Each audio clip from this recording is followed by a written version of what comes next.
Hey guys, so I've been meaning to do a review on the Scope Mark IIs for ages. Sorry it's taken me so long to do it, but I just haven't got round to actually doing one, to be honest. So this is the Scope 10 foot 3.5 pound Mark II. Basically, just briefly to give you a background on why I decided to go with Scope. When I first saw the Mark 1s come out, I thought it fitted my fishing perfectly. They were obviously they're packed down really small. They're nice and compact and easy to move around. It suited my fishing great because I love to be mobile. I love to move around a lot. I love to travel really light. And so I thought a nice compact sort of pack down for a rod kind of got rid of that sort of annoyance with the long lengths of rods. They always ended up being the sort of bulky item. But anyway, yeah, I decided to wait until they brought out a Mark II because the originals only went up to £3.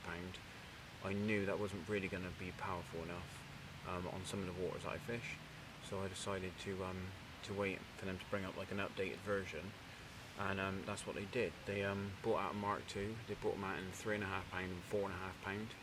They obviously realised the scope range was a bit of a success, so decided to bring out sort of an upgraded version and a couple of different models. So I've got the Mark II 10 foot 3.5, and just to run you through the rod quickly. So it's got the 1K weave all the way through, which is pretty standard with the Mark IIs. They've all got that. It's got a Fuji reel seat. It's got the Nash low profile eyes. They're basically a sort of lightweight version, slender version, which they've come up with to go onto the scope rods to sort of make them a bit more compact and a bit more lightweight, to sort of cut down on obviously the weight of the item of the product. You've got a nice shrink wrap handle. I mean, shrink wrap, if I'm honest, isn't my preferred choice for handles. I love cork handles, and the updated, I suppose they'd be Mark IIIs, they've now brought out which have cork handles. I mean, they're lush, to be fair. I mean, if I had a choice, I'd probably go for the cork handle ones, and just because I prefer the cork handle. But I've had these for probably 2.5, 3 years now since they released them. So I've just been sticking it out with these. I haven't bothered changing over to the cork ones. These do the job fine. You've got the laser etched cap on the end, which has a little isotope slot. Not that I've ever used it. I don't really see the point in having an isotope slot on the end of a rod, but they've got it there if you want it. And that's pretty much it, really.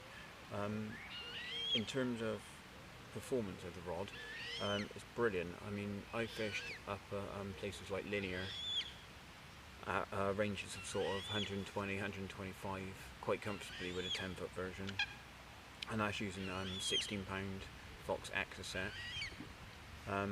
And I've not found it too hard. If you get a big wind, it can be quite a problem being able to punch a lead out. I can't really get a solid bag that far in a big wind, but I can easily get a hook bait and lead that far. Other than that, they're brilliant. I mean, they've got a lovely playing action. If you're sort of playing the fish under the rod top and that, they've got a lovely little soft tip, so it really does absorb a lot of the lunges. And the buck section really has got quite a bit of power. I've really hit these quite hard to try and see what I can achieve, and the biggest cast with braided line and 4-ounce lead, I've done 137 yards, so I think it was a bit of a fluke if I'm honest, but yeah, I was just blasting it out off the dam at Shearwater, and measured it with the sticks about 137. It's obviously not a true accuracy of distance. It's not going to be an accurate measurement, but it sort of gives me a nice scope range. It's all semi-telescopic, and the fact that the butt goes back into the rod. So obviously, as you can see there, the butt goes back into the rod, which is where you get the nice compact pack down. And then you when you fold it down in half, obviously it gives you a nice compact pack down. I think pack down for the 10 foots is 52 inch. As you can see, there's the end of it there. There's the end of the butt, so it packs down nice and short. I think it's 52 inch for the 10 foots and 44 inch for the 9 foots. but yeah, it's a nice nice compact design, real good quality rod, and I really like them. I will point out a couple of cons, just because, you know, in a review you can't be too biased, you do have to be honest about it. There are a couple of cons with the rod, not really performance wise, more sort of cosmetic stuff. If you look at the bottom of the butt section, don't know why you'll be able to see this, but there's quite a lot of scratching. You get quite a lot of scratching around the bottom section, where the butt comes out. So this gets very scratched up around here, and that's because you get little bits of grit on the blank, and when you pack it away and slide it down, it gets caught inside and it scratches the butt. So unfortunately you do get quite a bit of scratching around this bottom, which obviously does start to look a bit tatty after a while. But at the end of the day, it's a fishing rod, so they get a bit battered and that over the years, so you got, you know, it's expected. But maybe one thing, if you were a bit worried about that and you wanted a set of these, is probably just get your like cloth or your towel and just sort of wipe them down a bit before you pack them away, just to stop anything getting in there. I mean, me being me, you know, I'm just usually darting around trying to catch fish from different areas. I can't be asked to do that, it takes too long, so mine have got a bit scratched. But yeah, if you want to sort of keep them in tip-top condition, that is one way you could do that, is just to make sure you clean them down every time you pack them away. But anyway, that's the scope rod, 10 foots. Awesome bit of gear, great all-round rod, and they're really good as well for younger guys and girls who are just getting into it, because it's not such a length to have to deal with for casting out. And the 9-footers are really good for teaching kids how to fish, because there's obviously it's not so awkward for them to hold. It probably feels a bit more balanced because the rod's not so long. So if you're looking at getting a rod or two for your kids, the dwarf range is probably really good for that. It's a much cheaper range, and if you bought the 9-foots, they probably find it a lot easier to actually to use. But anyway, there you go. That's my review of the scope range. I will quickly just say the 4.5 pound. I've got 2 of those. I bought them for like a marker and a spod. I don't really use a marker, if I'm honest. One of them's actually in my loft. It's not even been at the house. I think that's a brilliant tool for spodding. I can hit a spod a long way, easy over 100 yards. I mean, I can bait up over the top of these as far as I can cast these. So yeah, it's a brilliant rod. If you are looking for sort of a compact sort of spod rod, then the 4.5 pound 10 foot scope is definitely a good rod for it. It's also great for all rounds fishing. Some people use it for light sea fishing, use it on boats. It's great for catfish, real extreme range carping.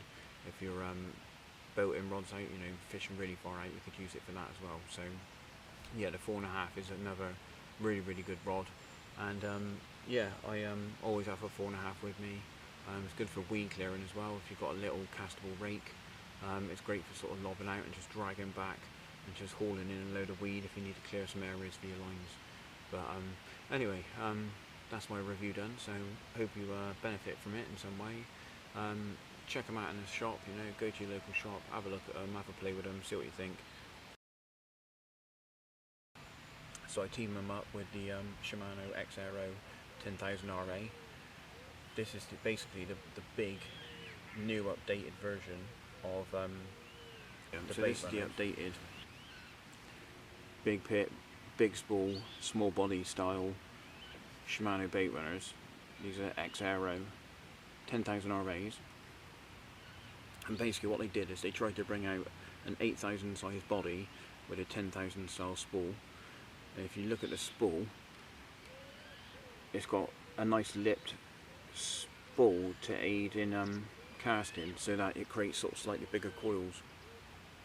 Instead of it being quite thin and long like they used to be, it's now fatter like a big pit spool, which obviously gives you bigger coils so you can cast a bit further. And it is a much better casting tool. I've had Baitrunners in the past, sort of the original sort of style Shimanos, and they're lovely reels, but they do sort of lack a bit in distance fishing, whereas this actually now allows me to fish at distance and still use a nice smooth bait runner, because these are lovely smooth. The clutch on these and the bait run on these is absolutely brilliant. I mean, the bait runner is super smooth. You can't really tell really when you're doing a video, but I know I've actually used them pike fishing and just used the bait runner. That's how smooth they are. I mean, pike, as you go pike fishing, they can be quite finicky if they feel tension, but you can actually fish these with a bait runner and not have to use a sort of drop-off style if you haven't got them. So they are a really smooth reel. If I'm honest, they're a little bit too blingy. I don't really like all the silver